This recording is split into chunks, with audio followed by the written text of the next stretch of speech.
হঠাৎ বাড়িতে অতিথি এসে গেলে অথবা নিজেরও যদি খেতে ইচ্ছা করে তাহলে ঝটপট বানিয়ে নিতে পারো দুর্দান্ত স্বাদের এই একটি রেসিপি।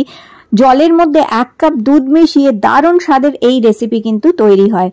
1 কাপ জল নিতে হবে একটি কড়াইয়ের মধ্যে, আর তার মধ্যে দিয়ে দিতে হবে 1 কাপ অথবা 2 কাপ মতন দুধ। এখানে তো আমি এখানে 1 কাপ জল নিয়েছি আর 2 কাপ দুধ দিয়েছি।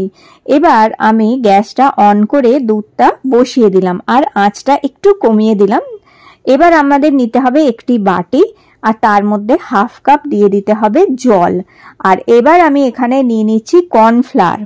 কর্নফ্লাওয়ারের বদলে তোমরা ময়দাও ব্যবহার করতে পারো। এখানে যদি বাড়িতে কর্নফ্লাওয়ার না থাকে তাহলে 2 চামচ ময়দা নেবে। আমি এখানে 2 চামচ কর্নফ্লাওয়ার 1/2 কাপ জলের মধ্যে ভালো করে গুলে নিয়েছি এখানে।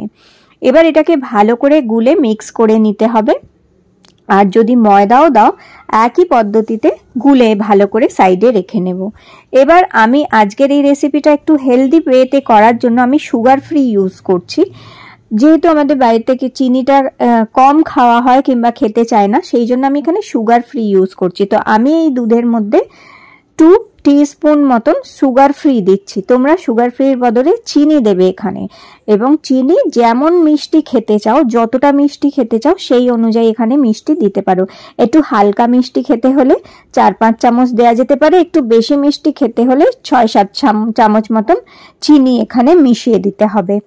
এবার আমি চিনিটা সুগার ফ্রিটা মেশাবার পর এখানে একটু ফুড কালার দিচ্ছি, ইয়েলো রঙের মানে হলুদ রঙের একটু ফুড কালার মিক্স করলাম। যদি ফুড কালার মিক্স না করতে চাও তোমরা, অথবা যদি ফুড কালার বাড়িতে না থাকে 2-3 চিমটি হলুদ দিয়ে দিলেও চলবে। এখানে শুধু দুধের রংটা হালকা হলদেটে একটু করতে হবে, তাই 2-3 চিমটি এখানে হলুদ ব্যবহার করতে পারো। দারুণ স্বাদও লাগবে এবং হলুদের গন্ধ একটুও আসবে না। এবার আমি 1 চামচ ভ্যানিলা এসেন্স দিয়ে দিচ্ছি। 1 চামচ ভ্যানিলা এসেন্স দিয়ে এটাকে মিক্স করে নিচ্ছি। এবার ভ্যানিলা এসেন্সও যদি কারো কাছে না থাকে 4টে ছোট এলাচ গুঁড়ো করেও এখানে দিতে পারো, তাতেও কিন্তু এটি খেতে সুস্বাদু হবে। এবার যে কর্নফ্লাওয়ারটা আমি গুলে রেখে দিয়েছিলাম বাটির মধ্যে, সেটা এর মধ্যে ঢেলে দিলাম। কর্নফ্লাওয়ারটা দেওয়ার পরে অনবরত এবার এটাকে নাড়তে থাকতে হবে। আর এই পুরো প্রসেসটা যখন তৈরি হবে আঁচটা কিন্তু কমিয়ে রাখতে হবে। আঁচ যদি বাড়ানো থাকে তাহলে তলায় লেগে গিয়ে পুরো জিনিসটাই নষ্ট হয়ে যাবে। সেই জন্য আঁচ কমিয়ে রেখে পুরো প্রসেসটা করবে। যত মেলানোর জিনিসগুলো আছে সেগুলো একদম আঁচ কমিয়ে রেখে মেলাতে হবে, এবং আঁচ কমিয়েই অনবরত এটা নাড়তে থাকতে হবে যতক্ষণ না এটা বেশ ঘন হয়ে যাচ্ছে। যখন একটু ঘন হয়ে আসবে তখন পছন্দসই এখানে কাজু বাদাম, পেস্তা, কিশমিশ কিংবা নিজেদের পছন্দের যে কোনো ড্রাই ফ্রুটস একটু কুচি কুচি করে কেটে এখানে মিশিয়ে দিতে হবে। আমি যেমন কি একটু পেস্তা দিয়ে দিলাম কুচানো, একটু ভাঙা কাজু দিয়ে দিলাম এখানে মিক্স করে, আর একটু দিয়ে দিচ্ছি এখানে ভেজানো কিশমিশ। খুব অল্প অল্প করে সব জিনিস এর মধ্যে মিক্স করে দিতে হবে আমাদের। আর যেটা হচ্ছে এইভাবে ভালো করে কিশমিশটা দিয়ে মিক্স করে নিয়ে এবার আমার কাছে অল্প কিছু টুটি ফ্রুটি ছিল। টুটি ফ্রুটি যেগুলো কেকে দেয়া হয় অথবা অনেক সময় আমরা আইসক্রিম বানানোর জন্য ইউজ করি, সেই টুটি ফ্রুটি কিছু ছিল, সেটাও দিয়ে দিলাম। এটাও দিলে খেতে কিন্তু দারুণ টেস্ট হবে। এবার সব দিয়ে খুব ভালো করে এটা মিক্স করে নিচ্ছি। এবার এটাকে আঁচ কমিয়েই একটু ফুটতে দেব। আর যখন ফুটবে তখন মাঝে মাঝে কিন্তু এটা নাড়াতে থাকতে হবে, না হলে কিন্তু তলায় লেগে যাবে। আর তলায় যদি একবার লেগে গেছে তাহলে ওই কালো কালো হয়ে যাবে, যে তাহলে টেস্টও খারাপ হয়ে যাবে আর দেখতেও জিনিসটা বাজে হয়ে যাবে। তাই এইভাবে আস্তে আস্তে নাড়তে নাড়তে এটাকে একটু ফোটাতে হবে। খুব বেশি সময় লাগে না, মোটামুটি 10 মিনিটের মধ্যে কিন্তু এটা তৈরিও হয়ে যায়। ব্যাস এইভাবে নাড়ছি। আর দেখো এখন এটা ফুটছে আস্তে আস্তে আর ঘন হয়ে এসছে খুব সুন্দরভাবে। ব্যাস আমাদের এতটাই ঘন প্রয়োজন, আর বেশি ঘন করব না। এই রকম অবস্থাতে এবার আমি একটা বড় বাটির মধ্যে এটা আমি ঢেলে নিচ্ছি। এই যে বড় বাটির মধ্যে এবার ঢেলে নিয়েছি। এবার আগে এটাকে ঠান্ডা করে নেব এমনি রুম টেম্পারেচারে, তারপর এটা আমাদের ফ্রিজে রেখে দিতে হবে, কারণ এটা ঠান্ডা ঠান্ডা খেতেই ভালো লাগবে। তাই এবার এটাকে একটুখানি নর্মাল টেম্পারেচারে এসে গেলে তারপর এটা আমি ফ্রিজে ঢাকা দিয়ে ঢুকিয়ে রেখে দেবো। তো ফ্রিজ থেকে এবার দেখো বার করে নিয়েছি। ফ্রিজ থেকে বার করার পর যেটা করতে হবে, এটা এরকম জমে যাবে।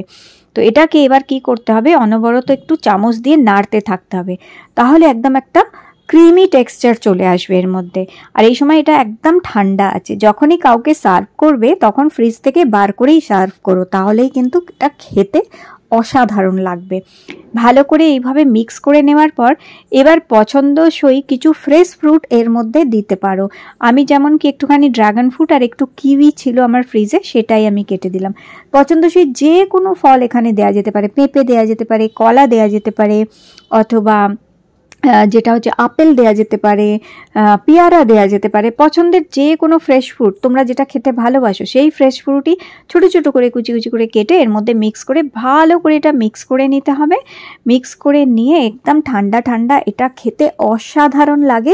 ওপর থেকে একটু চেরি দিয়ে ডেকোরেট করে দিতে পারো যখন সার্ভ করবে কাউকে, আইসক্রিমের বাটিতে সার্ভ করবে।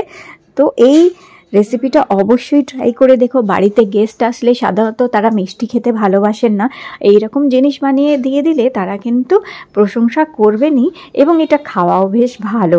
তো অবশ্যই ট্রাই করে দেখো বন্ধুরা, এই রেসিপিটা ভীষণ ভালো লাগবে খেতে। বাড়িতে গেস্ট আসলে কিংবা নিজেদেরও খেতে ইচ্ছা করলে বানিয়ে ফ্রিজে রেখে দিতে পারো, 3-4 দিন এটা খেতেও পারবে। তো অবশ্যই এই রেসিপিটা একবার ট্রাই করে দেখো, তোমাদের ভীষণ ভালো লাগবে। ঘরে থাকা কিছু জিনিস দিয়েই ঝট করে তৈরি করে নেওয়া যেতে পারে এই রেসিপিটি, আর দেখতে কত সুন্দর লাগছে। তো আজকের এই রেসিপিটি তোমাদের যদি ভালো লেগে থাকে অবশ্যই লাইক দিয়ে আমার চ্যানেলটি সাবস্ক্রাইব করে রেখো। আগামী দিনেও তোমাদের সাথে কিছু ভালো ভালো রেসিপি শেয়ার করার আমি অবশ্যই চেষ্টা করব। তাহলে আবার দেখা করব তোমাদের সাথে নতুন একটি রেসিপির সাথে। ততক্ষণ তোমরা এই রেসিপিটি অবশ্যই বানিও, আর আমাকে আমার কমেন্ট বক্সে এসে কমেন্ট করো যে তোমাদের কেমন লাগলো এই রেসিপিটি তৈরি করে।